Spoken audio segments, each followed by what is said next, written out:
People think a billionaire's biggest problem is making more money. They never imagine it might be the one person paid to clean his house. The first thing I noticed wasn't the mansion. It was the silence.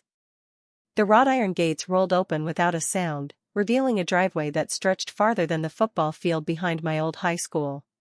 Perfect rows of maple trees lined both sides, their leaves glowing gold beneath the early October sun, while a marble fountain shimmered in the distance like something lifted from an old European postcard. I tightened my grip on the small suitcase holding everything I owned that mattered and reminded myself to breathe. My name is Grace Bennett, and at 25 years old, I had never imagined my life would lead me here. 3 months earlier, I had been sharing a tiny apartment with 2 roommates, juggling diner shifts and overdue bills, wondering whether life ever rewarded people who kept trying. Then one phone call changed everything. The housekeeping agency offered me a temporary position at the Callaway estate. The pay was almost double what I had earned anywhere else. The catch was simple. Nobody lasted longer than a week. I thought people were exaggerating until the taxi driver looked at me through the rearview mirror and quietly said, "Good luck. You'll need it." Before I could ask what he meant, he drove away, leaving me standing alone before a front door taller than any building entrance I had ever seen. A woman in her 60s greeted me before I could ring the bell. Her gray hair was tied into a perfect bun, and her navy uniform looked sharper than business suits I'd seen on Wall Street. "You must be Grace," she said politely. "I'm Margaret, the house manager. Come with me." Her footsteps echoed softly across polished marble floors that reflected crystal chandeliers hanging 2 stories above us. Every painting looked like it belonged in a museum. Every table seemed too expensive to touch. Even the fresh flowers arranged throughout the house looked professionally designed. It wasn't beautiful in a welcoming way. It was beautiful in a way that reminded you someone expected perfection. Margaret handed me a neatly folded uniform. "You will start immediately. There are 32 rooms. Stay organized. Stay quiet. Never enter the West Wing unless instructed. If Mr. Callaway gives an order, follow it exactly." I nodded, trying to memorize every word. "Does he spend much time here?" I asked. Margaret hesitated for the first time. "Enough." That single word carried more weight than a full explanation ever could. Before I could ask another question, footsteps approached from somewhere behind us. Slow. Measured. Confident. Every employee standing nearby immediately straightened their posture. Conversations disappeared as if someone had switched off the sound.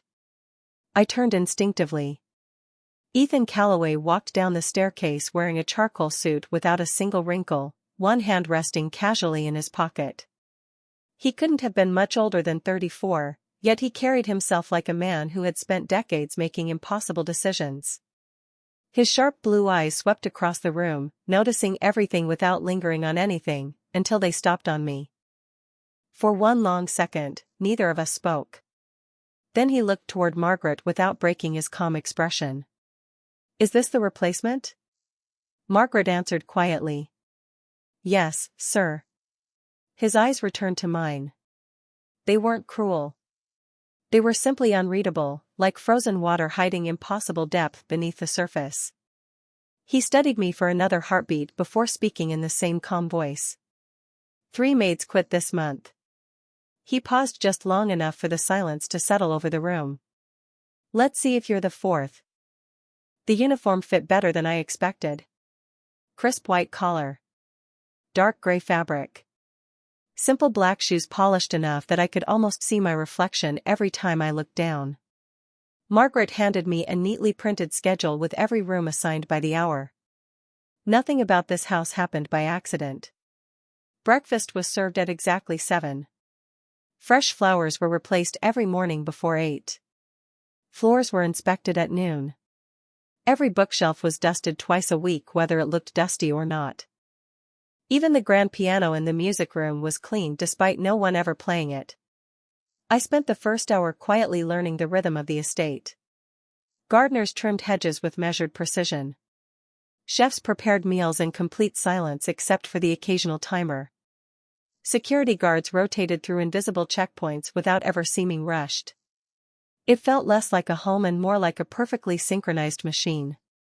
Around 10 o'clock, I carried fresh towels toward the second floor when I noticed an elderly groundskeeper struggling to lift a heavy ceramic planter that had cracked after last night's rain. He was breathing hard, one hand pressed against his lower back. Without thinking, I set the towels down and hurried outside. "Please let me help," I said. The old man smiled politely. "Miss, you have your own work." "So do you," I answered, sliding my hands beneath the planter. Together we managed to move it onto a cart. Sweat dampened the edge of my forehead despite the cool autumn air. He thanked me twice before returning to his work. By the time I remembered the towels, nearly 15 minutes had disappeared. I rushed back inside expecting no one to notice. I was wrong. Margaret stood in the hallway waiting with her hands folded. She glanced at the clock before looking at me. "The towels were due upstairs 12 minutes ago." I apologized immediately and explained what had happened outside. Her expression softened for only a second before becoming professional again. "Your kindness is admirable, Grace. Unfortunately, this house operates on schedules, not intentions." I nodded quietly, feeling embarrassed. As I turned toward the staircase, a familiar voice echoed from the balcony above. "What delayed her?" Ethan had appeared without my noticing. One hand rested lightly on the railing while morning sunlight framed his silhouette through the enormous windows behind him. Margaret answered with complete honesty. She stopped to help Mr. Collins move a damaged planter. Ethan looked down at me for several long seconds. "Was that part of your assignment?" "No, sir." "Then why did you do it?" His question was calm, almost curious. I swallowed before answering. "Because he needed help." The silence that followed felt heavier than any lecture. His eyes searched my face as though looking for an answer beyond the one I had given. Finally he spoke. "People are employed here to perform specific jobs. Efficiency depends on everyone respecting those boundaries." I lowered my eyes. "Yes, sir." He turned away without another word, disappearing down the corridor with the same measured confidence as before.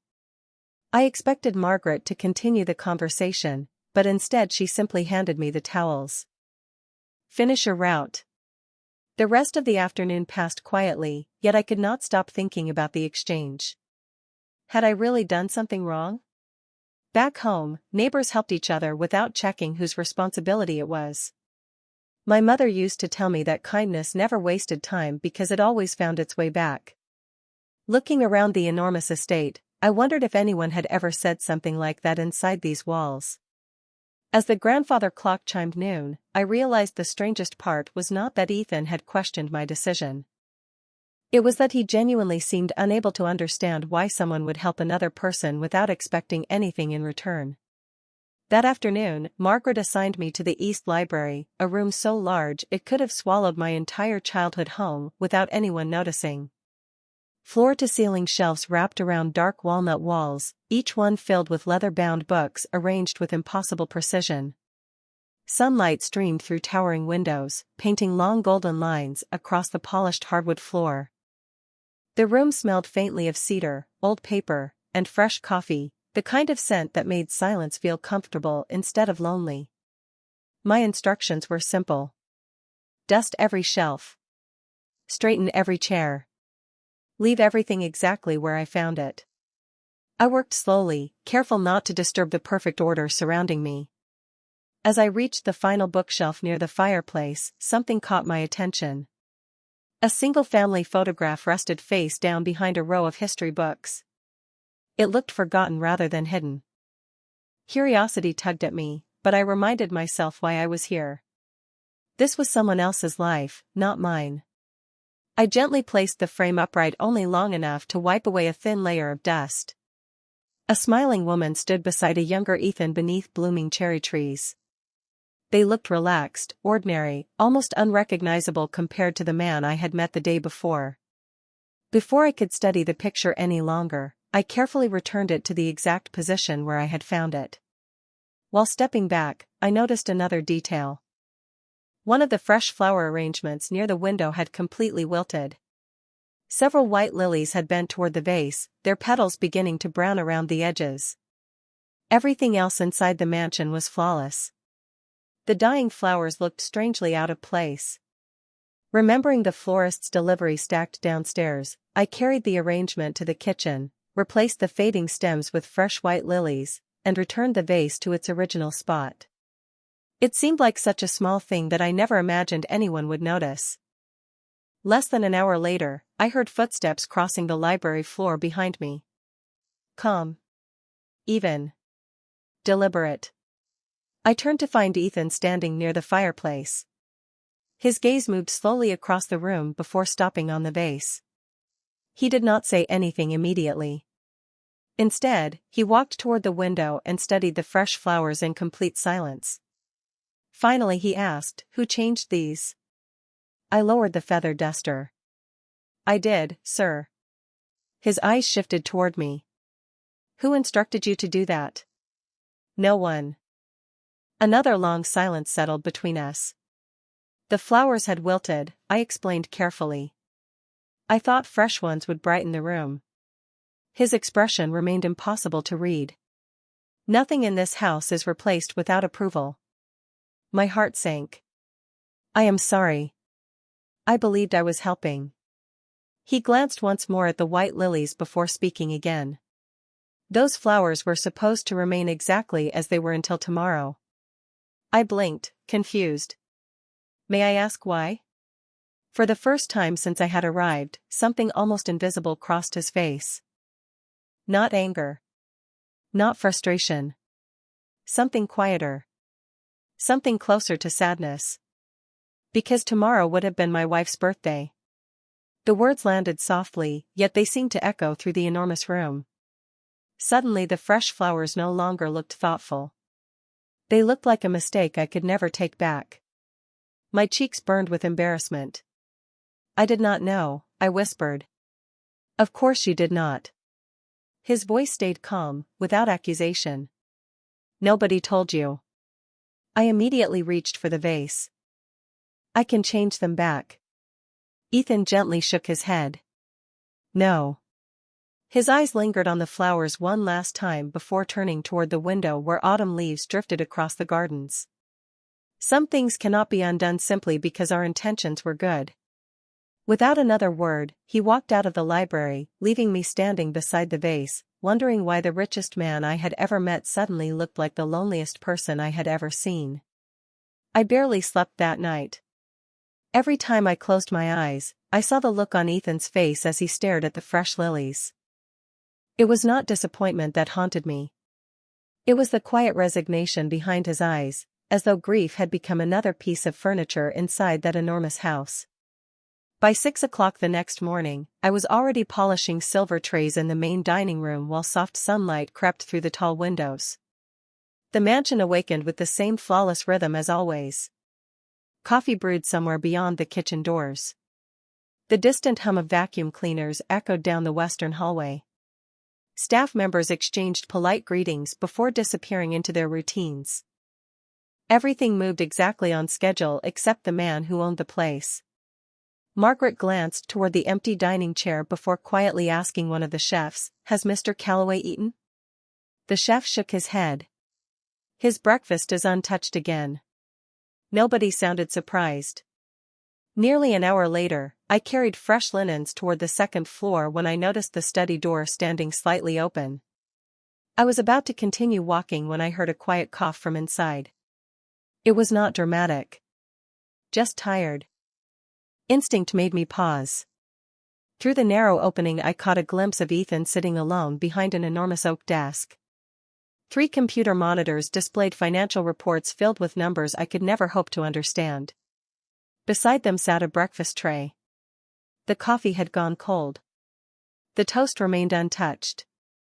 A bowl of fruit looked exactly as it must have an hour earlier. He rubbed his forehead, removed his glasses, and closed his eyes for several seconds before opening another document. For the first time since arriving, He did not look like one of the most successful businessmen in America. He looked exhausted. There were faint shadows beneath his eyes that expensive suits could not hide. His shoulders sagged ever so slightly whenever he believed nobody was watching. I quietly stepped away before he noticed me. That afternoon, while organizing fresh towels in the laundry room, I found Mrs. Alvarez folding blankets with practiced hands. She had worked at the estate for nearly 20 years, and unlike everyone else, she smiled often. "Does Mr. Calloway ever rest?" I asked carefully. She folded another blanket before answering. "Not anymore." Her voice carried neither gossip nor judgment. Only sympathy. He used to laugh. The house used to feel different. She smiled faintly at an old memory. Mrs. Calloway filled every room with music. She convinced him to take Sundays off. She made everyone celebrate birthdays, even the gardeners. She stopped folding for a moment. After she passed away, he stopped living in the house. He only started working inside it. Her words stayed with me for the rest of the afternoon. I began noticing things I had missed before. The grand piano remained closed because no one played it anymore. The movie theater downstairs had a thin layer of dust on every seat except one. The indoor greenhouse bloomed with beautiful orchids, yet nobody ever stopped to admire them. Even the swimming pool reflected an untouched stillness, as though waiting for someone who never came back. That evening, I passed the study once again while delivering freshly pressed shirts. The door stood open exactly as before. Ethan was still there. Different reports covered his screens now, but the breakfast tray had simply been replaced with a dinner plate that looked equally untouched. His phone rang several times before he answered. "Reschedule it," he said calmly. A pause followed. "No. I am not leaving tonight." He ended the call and leaned back in silence, staring through the window at the fading sunset without truly seeing it. In that quiet moment, something inside me shifted. I had arrived believing I worked for a cold billionaire who cared only about rules, schedules, and perfection. Standing there with a stack of neatly folded shirts in my arms, I realized those things were never his greatest priorities. They were simply the walls he had built around a life that had become too painful to feel. The next morning began with rain tapping softly against the mansion's enormous windows, turning the gardens into a watercolor of gray skies and emerald grass. I had started settling into the rhythm of the estate, memorizing which hallways stayed quiet, which clocks chimed 5 seconds early, and which employees smiled when nobody important was looking. I had also learned something else. Not everyone appreciated change, no matter how small. Richard, the senior butler, watched me more closely than anyone else in the house. He had served the Calloways for nearly 15 years, and every crease in his immaculate black suit reflected his belief that tradition mattered more than people. Whenever I greeted him, he answered politely enough, but his eyes lingered just long enough to remind me that I was still an outsider. That afternoon, Margaret assigned me to prepare one of the guest suites for an investor arriving later in the week. Fresh sheets. New towels. Dust every surface. The work was familiar, almost comforting. As I smoothed the final corner of the bedspread, I noticed a silver wristwatch resting on the nightstand. It looked expensive enough to cost more than my first car. Assuming one of the staff had forgotten it while cleaning, I carefully picked it up, intending to deliver it to the lost and found cabinet downstairs. Before I could leave the room, the door swung open. Richard stepped inside, followed by 2 younger house attendants. His eyes immediately settled on the watch in my hand. The room fell silent. "Interesting," he said calmly. "I was just informed that Mr. Calloway's grandfather's watch had gone missing." My stomach tightened. I held the watch out toward him. "I found it on the nightstand. I was taking it downstairs." He did not reach for it. "Were you?" His tone remained perfectly professional, yet every word carried quiet suspicion. One of the attendants shifted uncomfortably while the other looked away. I suddenly understood why nobody spoke. Richard turned toward Margaret, who had just arrived after hearing the conversation. This should probably be reported. Margaret looked from the watch to my face. Grace? My voice trembled despite every effort to remain calm. I found it exactly where it is supposed to be. I have never seen this watch before today. Richard folded his hands behind his back. Curious that nobody else noticed it until now. Before anyone could answer, another voice entered the room. What is going on? Ethan stood in the doorway wearing a navy suit, his expression composed as always. Richard answered first. Mr. Calloway, your grandfather's watch has been recovered. Ethan looked toward me. Then toward the watch still resting in my open palm. Explain. I took a slow breath. I found it while preparing the guest room. I was taking it downstairs because I thought someone had forgotten it. Richard spoke again before I could continue. Or perhaps she changed her mind after realizing someone would notice it missing. The accusation landed harder than I expected. My face grew warm, not from guilt but from disbelief. I had spent my entire life struggling to earn enough money honestly. The idea that anyone believed I would risk everything over a watch made my chest ache. Ethan remained completely silent. He stepped forward, took the watch from my hand, and turned it over once. His thumb brushed across a tiny scratch near the clasp. Then, without raising his voice, he asked Richard, "Who cleaned this room yesterday?" Richard hesitated. "I did." Ethan nodded once. "Then why is my grandfather's watch in the guest suite instead of my study?" The room became perfectly still. Richard opened his mouth, but no words came. Ethan slipped the watch into his jacket pocket and looked directly at him. "Because I left it in my study yesterday morning." No one spoke. I realized then that Ethan had not defended me because he trusted me completely. He had defended the truth because he noticed details everyone else overlooked. As Richard lowered his eyes for the first time since I had met him, I quietly wondered whether that moment would change how the house saw me, or whether it had only marked the beginning of a much more difficult test. The atmosphere inside the mansion changed after that afternoon, even though nobody admitted it out loud. Conversation stopped when I entered a room, then quietly resumed after I passed. Some employees offered warmer smiles than before, while others avoided eye contact completely. Richard remained perfectly professional, but something about his silence felt heavier than his earlier suspicion. I told myself none of it mattered.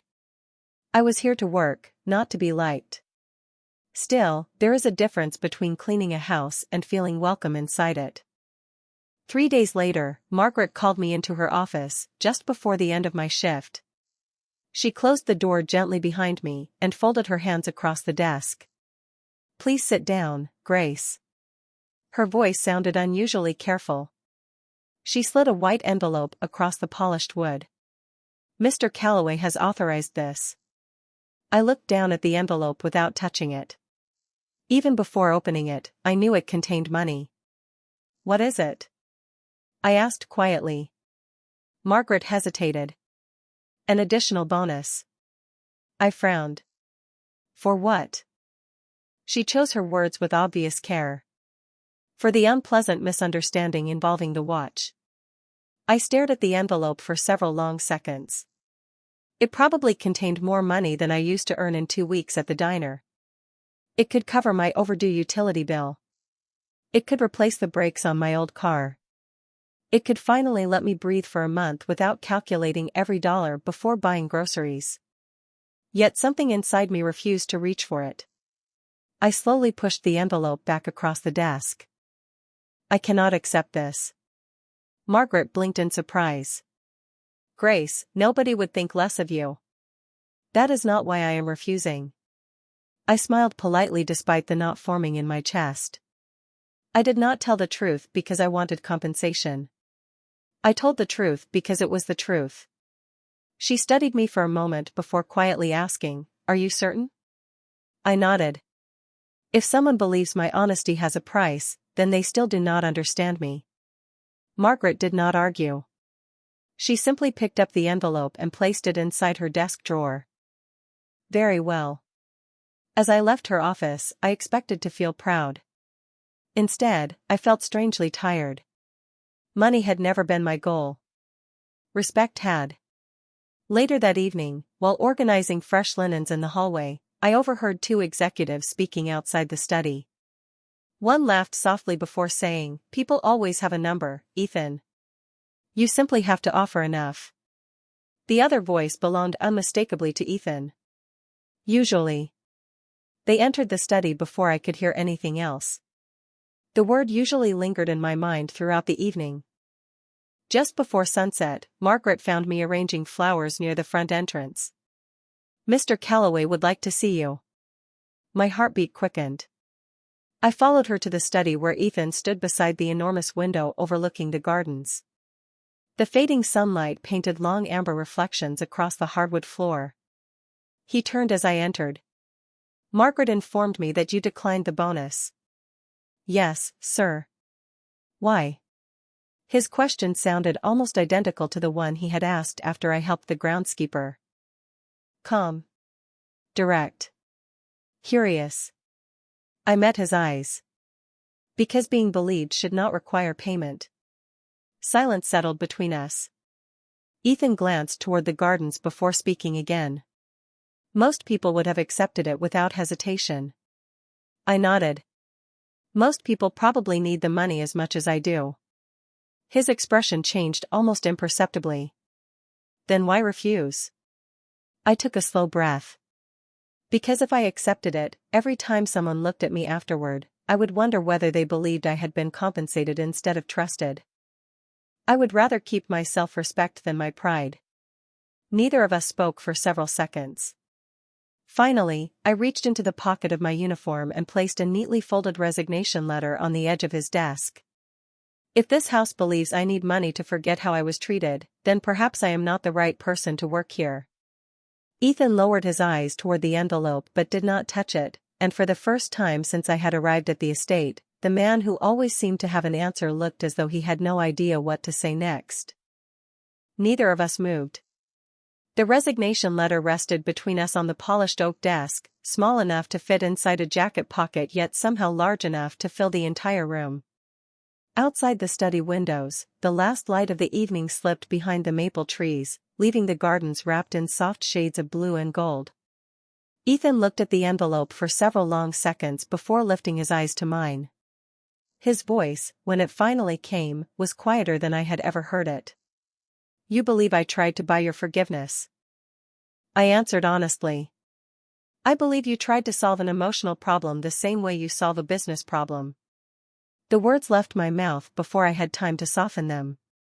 For a brief moment I wondered whether I had just ended my employment in the most expensive house I had ever entered.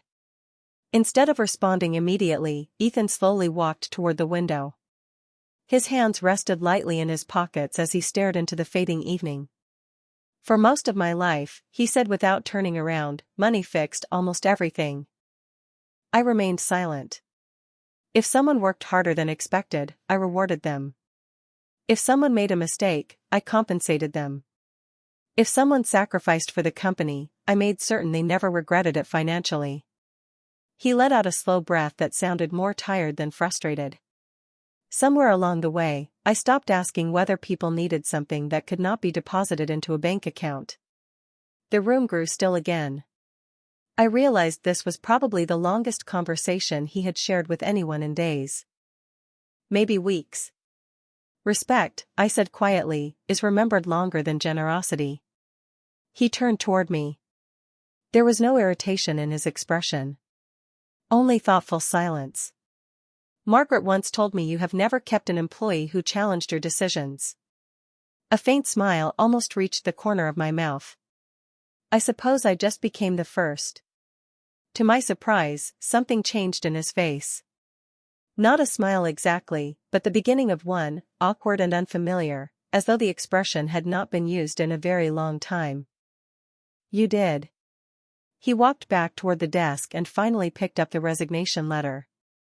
I expected him to place it in a drawer or quietly accept it. Instead, he looked at the folded page for a moment before tearing it cleanly in half, then again until the pieces rested in the wastebasket beside his chair. I stared at him, completely speechless. Mr. Calloway. He gently raised one hand. Grace. Hearing my first name from him instead of the formal distance he always maintained caught me completely off guard. I owe you an apology.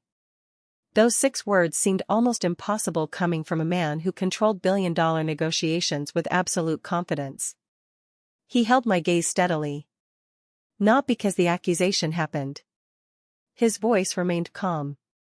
But because I assumed compensation would restore what should never have been damaged in the first place. I felt my heart beat slow. The apology was not polished or dramatic. It sounded unfamiliar even to him. That was precisely why I believed it. Thank you, I whispered. Ethan nodded once before glancing toward the hallway. There is one condition. I blinked. Condition? Stay. I looked at him, uncertain I had heard correctly. He continued before I could answer. Not because I am your employer. Not because I can afford to replace anyone except you. His voice softened almost imperceptibly. Stay because I think this house has forgotten something important. And I am beginning to suspect you remember what it is. For the first time since I stepped through the front gates, I realized he was no longer asking a maid to remain. He was asking the only person who had ever spoken to him without fear. Life inside the estate did not transform overnight, but something subtle began to shift after that conversation in the study. The silence no longer felt as heavy. Margaret smiled a little more often. Mrs. Alvarez started leaving fresh cinnamon rolls in the staff kitchen every Friday morning, claiming she had accidentally baked too many even though everyone knew she had planned it that way. Even Richard seemed less interested in watching me fail and more interested in making sure the silverware reflected enough light to satisfy his impossible standards. The biggest change, however, came from Ethan. He still worked longer hours than anyone else in the house. He still spoke in calm, measured sentences. He still expected excellence from everyone around him. But every now and then, I caught small moments that did not fit the image of the distant billionaire the world admired. One rainy Tuesday afternoon, I found him standing in the greenhouse instead of his office. He was watering a single white orchid with surprising patience. When he noticed me, he almost looked embarrassed. My wife planted these, he explained before I could ask. The gardeners maintain them now, but I still take care of this one. I nodded quietly. It is beautiful. He looked down at the flower instead of me. She always said living things grow better when someone pays attention to them. The words stayed with me long after I returned to my work. A few days later, I was dusting the shelves in the family room when Ethan walked in carrying a stack of business folders. He paused after noticing a framed photograph sitting on the coffee table. It showed several employees gathered around an old Christmas tree years earlier. Everyone was laughing. Even Ethan. You smiled more back then, I said before thinking. He raised one eyebrow. Is that your professional observation? I laughed softly. No. Just an honest one. He looked at the picture for a long moment. Perhaps. Instead of becoming offended, he placed the folders aside and remained standing there, studying the memory with quiet reflection. That became our unusual routine. Every few days, I accidentally said something no employee would normally dare to say, and instead of dismissing it, Ethan actually listened. One evening I noticed him skipping dinner for the 4th time that week. When I delivered fresh towels outside his study, I gently knocked on the open door. You forgot to eat again. He barely looked up from his laptop. I am busy. I folded my arms. The reports will still be there in 20 minutes. Deadlines will not. Neither will your health if you continue pretending coffee counts as dinner. He finally looked at me over the edge of the screen. For several seconds neither of us spoke. Then, to my complete surprise, he closed the laptop. You are remarkably persistent. My mother called it caring. A faint smile crossed his face. I suspect she was correct. 20 minutes later, we sat across from each other in the enormous dining room where meals usually felt more like formal ceremonies than family dinners. Tonight there were only 2 bowls of homemade soup, warm bread, and the quiet sound of rain tapping against the windows. We spoke very little, yet the silence no longer felt empty. It felt comfortable. As I cleared the dishes afterward, Margaret quietly stepped beside me. "Do you realize what just happened?" she whispered. I shook my head. "Mr. Calloway has not eaten dinner with another person in this room since his wife passed away." I froze with a plate still in my hands. Looking toward the dining table, I noticed Ethan standing alone by the window, watching the rain with the same thoughtful expression I had begun to recognize. The difference was almost invisible, yet unmistakable. For the first time since I arrived, the loneliness surrounding him no longer looked permanent. It looked like something that had finally begun to loosen its grip. The first snow of the season arrived earlier than anyone expected. Thin white flakes drifted across the gardens, settling quietly on the stone pathways and bare maple branches until the entire estate looked softer than I had ever seen it. Even the mansion itself seemed different beneath the pale winter sky. The sharp edges felt gentler. The silence felt peaceful instead of empty.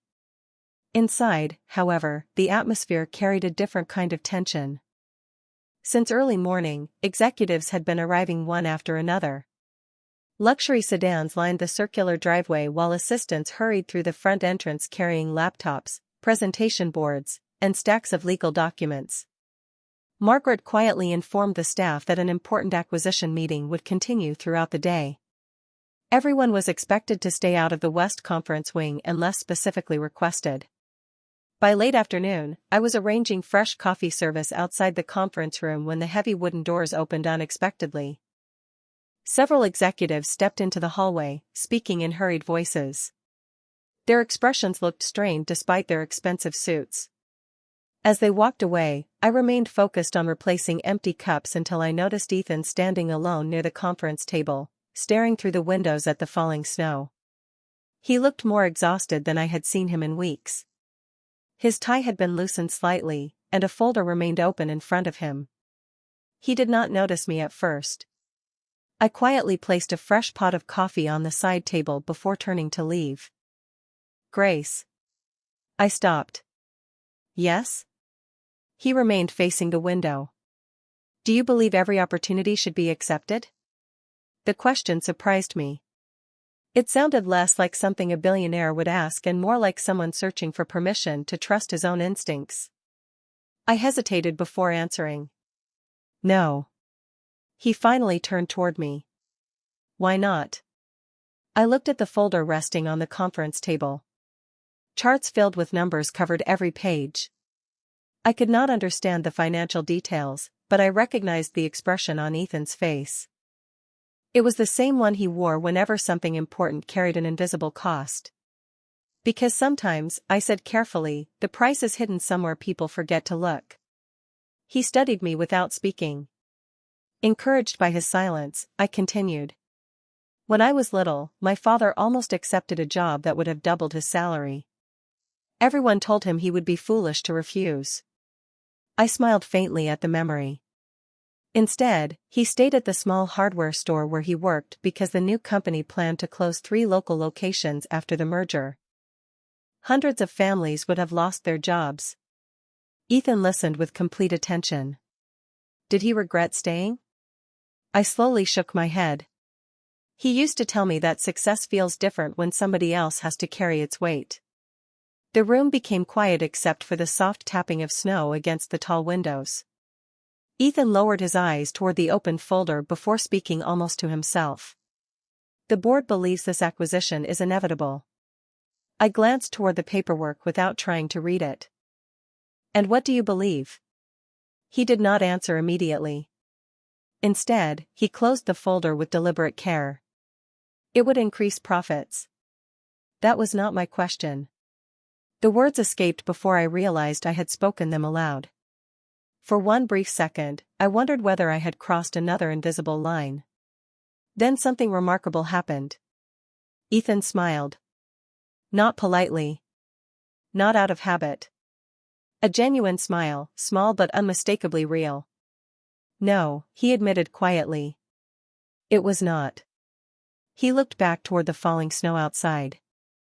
It would also close 3 manufacturing plants. My heart sank as I remembered my father's story. Ethan continued in a thoughtful voice. Nearly 800 employees would lose their jobs over the next year. Neither of us spoke for several moments. Finally, he picked up the folder, walked toward the conference room door, and paused with one hand on the handle. Without looking back, he said softly, "Thank you for reminding me that numbers are not the only things worth counting." As the door closed behind him, I realized that somewhere between polishing silver and serving coffee, I had somehow become the one voice capable of making the most powerful man I had ever met pause before making the biggest decision of his life. The board meeting lasted nearly 4 hours. By the time the executives finally emerged from the conference room, darkness had settled across the estate, and fresh snow covered the gardens in a quiet blanket of white. Their conversation sounded different from earlier that morning. There was less confidence, more uncertainty. Several men shook their heads as they walked toward the front entrance. One woman quietly remarked, "I have never seen Ethan reject a deal that profitable." Another answered, "Neither have I." They disappeared into waiting cars, leaving the mansion strangely peaceful once again. I was collecting empty coffee cups from the conference room when I noticed the stack of presentation folders had been pushed aside. On the center of the long mahogany table rested only a single handwritten page. I had no intention of reading it, but before I could gather the dishes, Ethan entered the room carrying his winter coat over one arm. He looked tired, yet somehow lighter than he had earlier that day. "The meeting is over," he said. I smiled gently. "I noticed." He glanced toward the untouched page on the table before folding it and slipping it into his pocket. "The acquisition has been cancelled." I nodded without asking for details. "Do you think I made the wrong decision?" he asked. I considered the question carefully. "Do you?" He looked through the windows where snowflakes drifted beneath the outdoor lights. "The shareholders will not be pleased." That was not my question either. He let out the quietest laugh I had ever heard from him. "You have an unusual habit of answering questions with better ones." My father used to do the same thing. The mention of my father lingered between us for a moment. Ethan studied my face with quiet curiosity. "You speak about your parents often." I smiled, though the memory carried both warmth and sadness.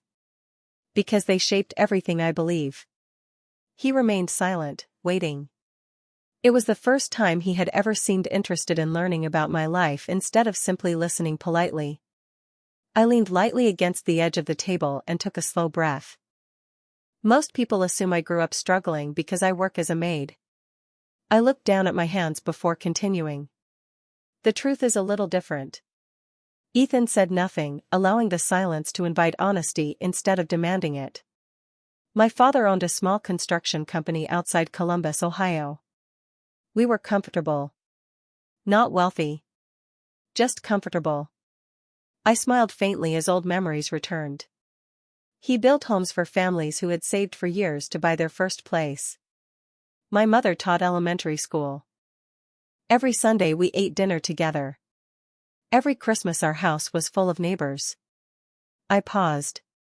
Then one winter, a tornado destroyed half the town.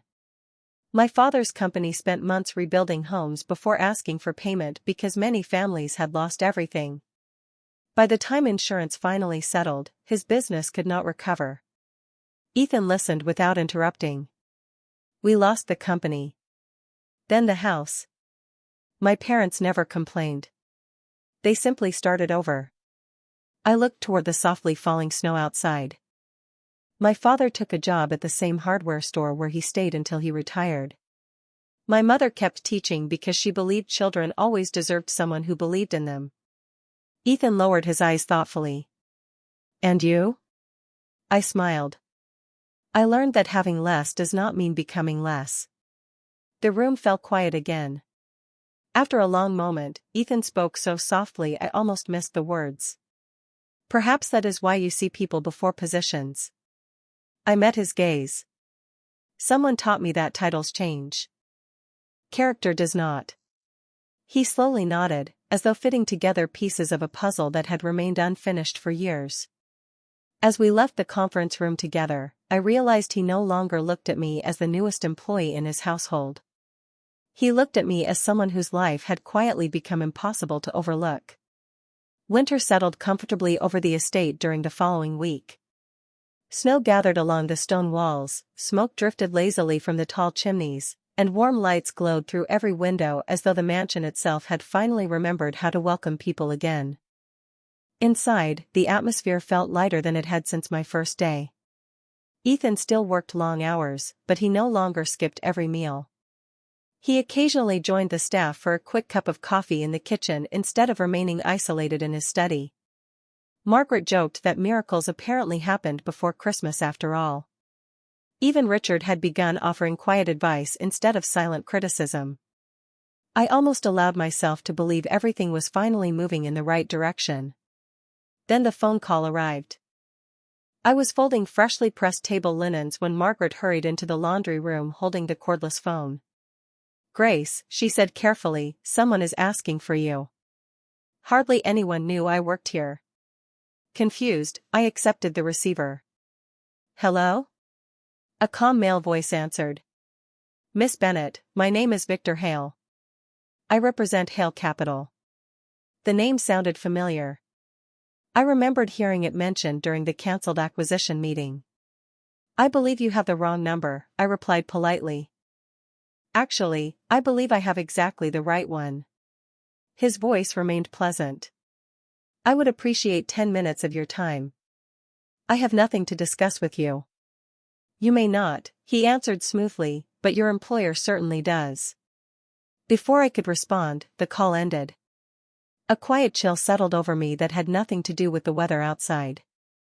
I immediately informed Margaret, who insisted Ethan should know. Less than an hour later, I stood once again inside the study. Ethan listened without interrupting as I repeated every word I could remember. When I finished, he remained unusually still. "You did the right thing by telling me." I searched his expression. "Who is Victor Hale?" Ethan walked toward the fireplace before answering. "A competitor." His voice remained calm, but I recognized the same thoughtful expression he wore before difficult decisions. "He wanted the acquisition I rejected. He rarely accepts losing." I frowned. "Why would he call me?" Ethan looked directly at me. "Because he believes you influenced my decision." The realization settled heavily between us. I had never imagined that ordinary conversations over coffee and dinner could matter outside the walls of the estate. Ethan continued quietly. "People who measure influence only through money often fail to understand loyalty." The next afternoon proved his point. A luxury black sedan stopped outside the front gate while I was helping Mrs. Alvarez decorate the entrance with evergreen garlands. The security team intercepted the visitor before he reached the front door, but not before a uniformed driver handed Margaret a small envelope addressed to me. Inside rested nothing except a cream-colored business card and a handwritten note. The message was brief. "We admire intelligent people. We reward them generously. Call when you are ready to discuss your future." There was also a phone number written neatly beneath the signature. I looked at the card for only a moment before handing it to Margaret. "Please give this to Mr. Calloway." That evening Ethan entered the library carrying the folded note. Without saying a word, he placed it into the fireplace. The paper curled slowly as the flames consumed every letter. "You did not even read it?" I asked. He looked at the fire with quiet certainty.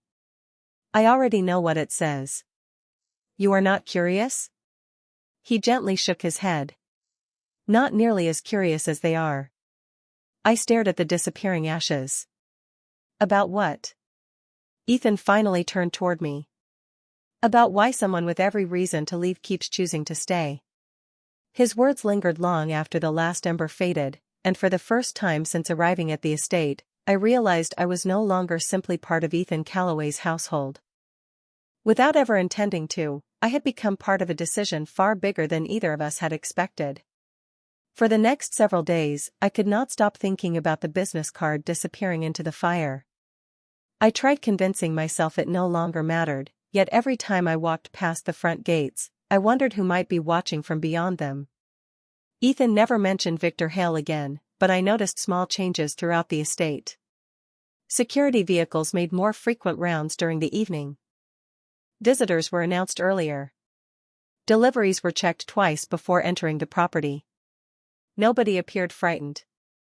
They simply became more careful. One snowy afternoon, I found Ethan standing alone in the greenhouse beside the white orchid his wife had planted years before. The flower had opened into full bloom despite the freezing weather outside. He looked at it quietly before speaking. It survived another winter. I smiled. Someone kept taking care of it. He nodded absent-mindedly. That is usually the difference. I hesitated before asking the question that had lingered in my mind for days. Do you think Victor Hale will stop? Ethan looked through the glass walls toward the snow-covered gardens. No. Then why do you seem so calm? He gave a thoughtful smile. Because I cannot control what another person chooses to do. I can only control what I choose. His answer reminded me so much of my father that I almost laughed. Instead, I simply stood beside him in comfortable silence. That evening, after everyone had finished dinner, I returned to my room and packed a small suitcase. The decision hurt more than I expected, but by morning I knew it was the right one. I placed a handwritten letter on my neatly made bed before carrying my suitcase downstairs. Margaret found me first. Her eyes widened immediately.